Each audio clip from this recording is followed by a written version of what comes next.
இறைவனின் ஆசி பெற தலைவணங்கி மன்றாடுவோம்.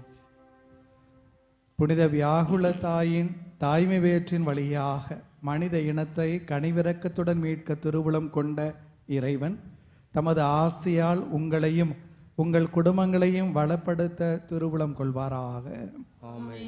அன்னை மரியா வழியாக வாழ்வின் காரணராம் நம் ஆண்டவர் இயேசு கிறிஸ்துவையே பெற தகுதி பெற்ற நீங்கள் அந்த அன்னையின் அருள் காவலை என்றும் எங்கும் உணர்வீர்களாக.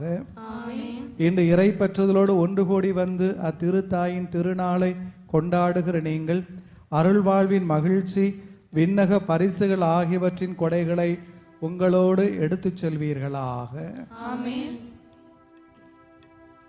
எல்லாம் வல்ல இறைவன் தந்தை மகன் தூயாவியார் உங்களுக்கு ஆசி அளிப்பாராக.